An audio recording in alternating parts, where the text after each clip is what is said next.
del 10% de la economía mundial.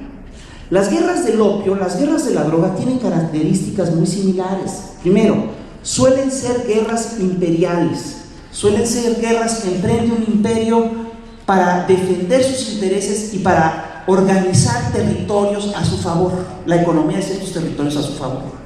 Segundo, suelen ser guerras de libre comercio. La primera guerra del opio fue una guerra de libre comercio, esta también lo es. Suelen ser guerras que son en parte públicas y en parte privadas. Suelen ser guerras muy rentables además, porque el producto que es motivo de la guerra es además lo que financia a los sicarios, a los grupos de mercenarios, la compra de armas, etc. Suelen ser finalmente guerras que destruyen y destrozan el tejido social. Tener en casa un adicto, tener en casa a un narcotraficante, tener en casa un sicario, tener en casa un muerto, destruye y destroza a las familias. Ante eso es ante lo que estamos. Ahora, es curioso porque la información oficial no nos explica lo que está pasando en el país. Según Calderón, lo que está ocurriendo, es muy claro, según él, es que teníamos, lo dijo en una conferencia en Washington, le aplaudieron mucho allá, acá no le aplauden cuando dice estas cosas, pero dice que es como cuando el médico llega a un poblado lejano, se encuentra con un paciente con cáncer, le opera el cáncer, se lo quita, le da radiaciones, le da quimioterapia, después el paciente se queja y le dice: oiga, doctor, yo estaba muy bien antes de que usted llegara. Perdón, no somos un paciente con cáncer. Es claro que las políticas que el gobierno actual ha implementado son las que han disparado la violencia. ¿Y con qué tiene? Además, estas políticas son muy raras. Y desde el primer momento en el que se planteó la política, de Calderón planteó esta política, los críticos señalaron, mucha gente se sumó a estas protestas, toda una serie de fallas en la estrategia de Calderón, y hay algunas que son inexplicables y que son verdaderamente groseras. La primera, se inició la guerra contra el crimen de manera precipitada, sabiendo que las policías estaban infiltradas por los cárteles. Digo, si lo sabían ustedes, si lo sabía yo, ¿cómo no lo iba a saber el presidente de la República? Seguro que lo sabía. Sí, pero el ejército lo han ido infiltrando poco a poco, ahí fue creciendo también la infiltración. Luego, es un hecho que la estrategia es una estrategia incompleta. Por ejemplo, no contempla un trabajo de desintoxicación de adictos de entrada. No contempla, por ejemplo, la revisión sistemática de las redes de lavado, de las redes de corrupción política, y sobre todo, no contempla la persecución sistemática de las redes de lavado de dinero, que ese es el tema clave de todo este proceso. Y el problema es de fondo. Miren, el narcotráfico es esencialmente un negocio.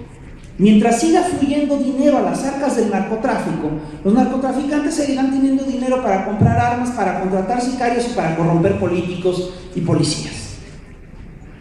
Y si no se atacan las redes de lavado de dinero, el dinero va a seguir fluyendo hacia las arcas del narcotráfico.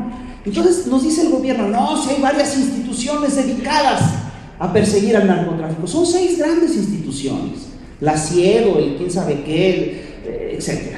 A ver, y aquí ocurre una cosa muy curiosa, porque todas estas grandes instituciones han efectivamente, que están dedicadas al lavado de dinero, han detenido gente. ¿Saben a cuánta gente han detenido? A 20 personas.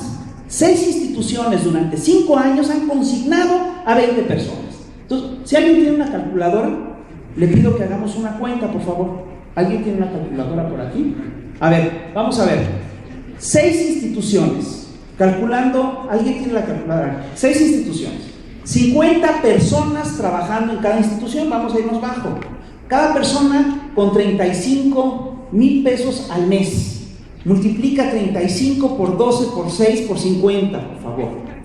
Ahora, 35 por 12, por 12, por 50, multiplícalo por 365 días del año por 5, y ahora divídelo entre 20. ¿Saben cuál es el resultado? El resultado es que se están haciendo pendejos.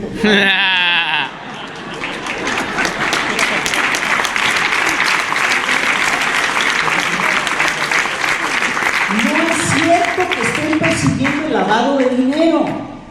Es decir, es claro que hay un estudio binacional de aduanas que establece que una parte muy importante de ese dinero se lavan las instituciones financieras convencionales. ¿Saben cuántos grandes financieros, dueños de casa de cambio, etcétera, han sido detenidos por lavado de dinero? Ni uno solo. Eso quiere decir que es un negocio muy seguro. Y eso tiene que ver además con la cantidad de dinero que se está jugando en la economía mexicana alrededor del narcotráfico. Es que la estrategia de Calderón es una estrategia que no explica, que no se explica por el combate al narcotráfico. Es decir, tú no puedes pretender combatir al narcotráfico si no atacas las redes de lavado de dinero, punto. Y eso no lo está haciendo el gobierno mexicano. Entonces, ¿qué nos lo explica? Hay un cable de Wikileaks fechado el 1 de septiembre de 2006 que todos deberíamos de conocer. Es un cable que publicó La Jornada. Es un cable interesantísimo, es un cable que cuenta que el 1 de septiembre de 2006 Calderón fue a la embajada norteamericana y fue básicamente a pedir ayuda porque se encontraba en una situación de extrema debilidad política. Y el cable refiere con toda puntualidad que el entonces embajador de Estados Unidos en México efectivamente evalúa que Calderón se encuentra en una situación de extrema debilidad y dice que se crea un equipo de esa embajada, un equipo de la misión. Les voy a leer literalmente el cable. Dice: se crea un equipo de la misión, el embajador de Estados Unidos organizó un equipo de la misión de la embajada norteamericana que se involucró activamente con el equipo de transición de Calderón para promover y hacer progresar las áreas que son prioridad para nosotros, es decir, para Washington. Entonces, miren, el tema es muy simple. ¿Cuál es el tema que es prioridad para Washington y mediante el cual Calderón ha buscado legitimarse y mantenerse en la silla presidencial? Solo hay uno: es la guerra contra el narcotráfico. Entonces, perdóname, lo que nos está diciendo este señor es que pusieron la agenda de seguridad pública al servicio de la agenda de seguridad pública de Washington. Hay que saberle del cable. Y además, cada día tenemos más datos de cómo y cuánto está involucrado Estados Unidos en el combate, en la guerra contra el narcotráfico en México. No solamente está el caso de Rápido y Furioso, que nos dicen que fue un accidente, que qué barbaridad, que no se habían dado cuenta.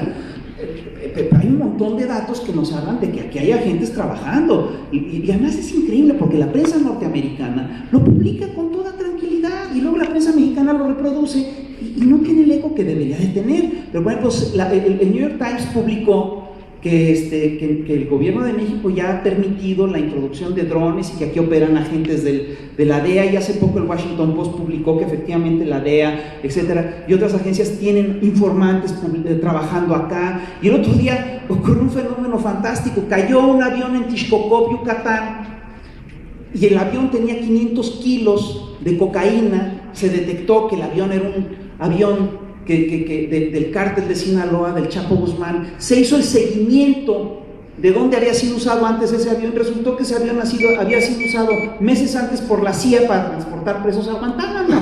Entonces empiezas a sumar todas estas cosas, te vas a dar cuenta que aquí los gringos están metidos hasta la cocina. Hace poco también se publicó, lo publica el Washington Post, que agentes norteamericanos en retiro y en activo operan desde bases militares mexicanas.